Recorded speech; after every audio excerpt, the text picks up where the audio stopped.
Okay, cool. So the question, right, is because you just said that you don't want it to be sinking all the time. You want that high shin, that light bulb to be going on. You want the electricity to be hitting that light bulb constantly, right? So when you're sinking, what do? Are you making sure you're bringing it up, or?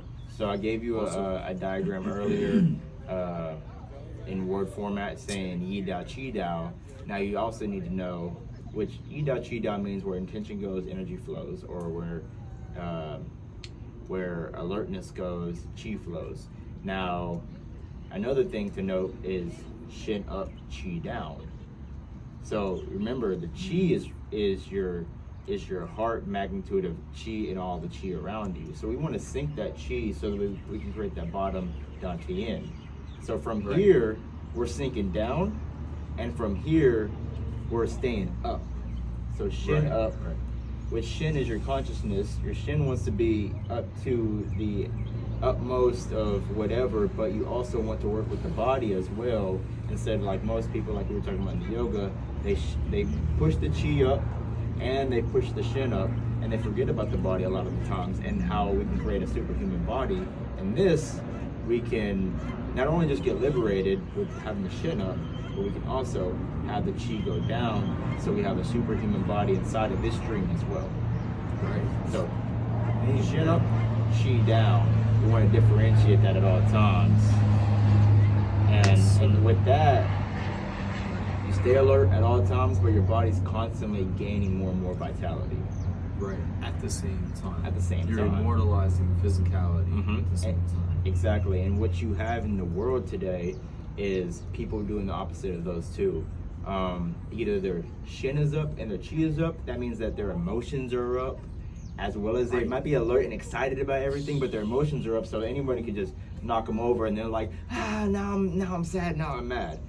Or, so that would be an example of Qi up and Shin up, or Qi down and Shin down, which is people being depressed, where they're sunk into the ground. They're like, I'm ready to die, because their Shin is down. They're not even knowing the possibilities of more energy, but they're like, they're hard bodies. They're like, all right, now this is what life is. This is what it is. But today was okay. It was a good day. Exactly. Yeah. But you have both of them. That was cool, but yeah. Yeah, exactly. Right, because the energy's always... everything's going down to the ground now. Eating all day, everything's going down, so their energy is going into what they're eating. I love this food. It's all just going down. And so they're and you know, at that point you can't even get no Qi out of that, because now it's just your Shin's going down, your Yi is going down. You're not even thinking about Qi because it's so lower chakras now. Now you can kind of get into the chakras and say that the lower chakras are being, overly filled, but your Dantian is not dominated by the lower chakras, but unless it's going up and down. Okay, exactly. And so pretty much the evolution of Qi down and Shin up that's creating a water wheel inside of you. Qi down, Shin up. Yeah. That's the way I like to. Yeah, you know what I'm saying? Exactly. Woo! All of life. And there's no more, at that point, there would be no more like, oh, I hope tomorrow's going to be good. Like when you have conversation with people like, oh, yeah, hopefully tomorrow's good. It's like, no, my Qi is going to be down and my Shin's going to be up. I know tomorrow's going to be a blast. Literally, my consciousness is going to be swirling in new ideas and new levels and streams of consciousness. And because I'm also upgrading my body at the same time, now I have a new way to even filter all that consciousness. So it's going to be a blast every single day. You can't beat it. My week's going to be different. Yeah. From now on. Yeah, exactly. My week is now, we're calling it now a strong. It's a strong, this is exactly. Strong. Now I'll catch you next strong. Another question. Exactly. And we have a whole cycle actually going on now. You can call it like the fire in the back, the water in the front cycle. You can call it microcosmic orbit. You can call it phoenix back, dragon swim down. You can have it tiger back, dragon crawl down. There's lots of like alchemical terms for it, but pretty much when you see alchemy books, it's pretty much always a cauldron involved of some type of firing up from the inside of the cauldron. Especially with Tumo. Definitely. Like the Tibetan yoga. Definitely. Like they're all about the firing up, and it's the same Kundalini energy as Dantian. It's just a lot of the Buddhist energy is so geared towards just leaving and just getting liberated, and Taoism is more geared towards immortality, Integral. physical and mental immortality of actually. So,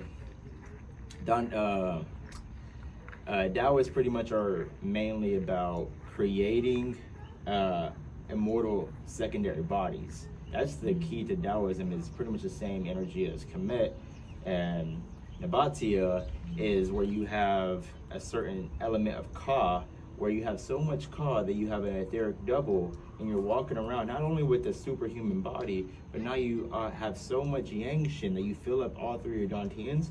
You create another Dantian at the top, which is a whole nother body.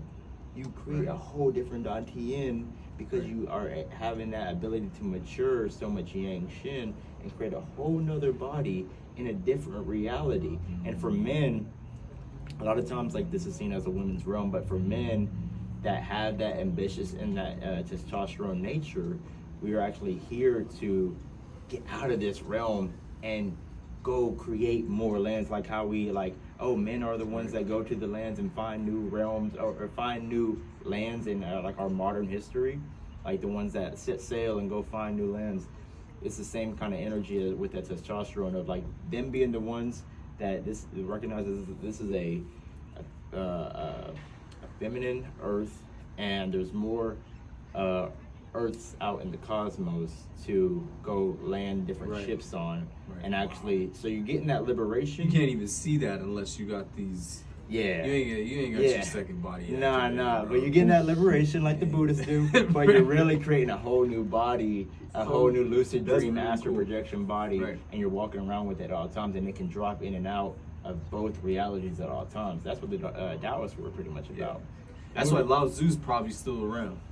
Yeah, if he wants to be, or wherever he's at in whatever form, he was probably part of the lineages, most likely, I can't say for sure, but most likely part of the lineages that were all about cultivating the Yang Shin and being able to have etheric doubles that allowed them the same immortality as the Buddhists, but gave energy to their next realm of wherever they're going into. So pretty much like the realms of samsara is you have the gods, the humans, the lower humans, the lower animals, and the pathetic animals. And so when you're creating Yang Shins, you're pretty much creating etheric doubles to go inside of new realms of samsara and be gods, and then eventually work your jing up enough so you can become a Buddha inside of that realm and create another Yang Shin from inside of that realm, because you have to be a Buddha to even create a Yang Shin. And so you create a new, you become from a great incarnation cycle as a god, leave that realm of samsara, and then become a Buddha in that realm of samsara, and then create another Yang Shin, and that keeps going. That's your own new levels. The Mormons, when they, well, not have to like put things out there like that, but this is like where they say the highest level in the Mormon teachings is when you get to the level of being able to create your own worlds now. Yeah. So you get to that point, but it's a very high level before you can just start creating your own worlds. And that's why they say God is supposed to have infinite amount of wives, so that his worlds can be taken care of and all this. So I mean, that's his Mormon stuff, but then we're seeing ties to it in the Taoism. It has to, because it all really ties I never even back to I never knew technology. Tao took it there. Oh yeah, most people Well, don't. you're taking it there through the Tao. Yeah, right? yeah. Most people don't. Most people don't know that. Kemet was all about that. They were about the same immortality that the Taoists were all about. Because if you look at Chinese, it's literally just a lot of it's West African based. Most Chinese is West African based, and most West African based is the Z's in the Olmeca bloodline. You have pretty much all coming from that same Kushite empire, that Nubian empire, that Ethiopian or Eritrean empire over there, being the center civilization of that Atlantis god genetic bloodline, and spreading out after that in the ways that it did. Here we are. Exactly. And these again. That was just pretty much the technology of the day. That was the order of the day. Like everybody knew, like, yo, you're in this realm, or you outside of this realm creating your other realms as a god of the gods, not just the Right. gods in the realm of samsara that still like possibly might slip up, possibly might go down. Nah, like yo, you got, All the right, see full now, cycles going. now we're gonna have some pretty interesting people on our asses. Like, what you mean you're a god of the gods? God of the gods. Like, you already know what time it is. Well, you know, Lord like of the lords. you know, when you hit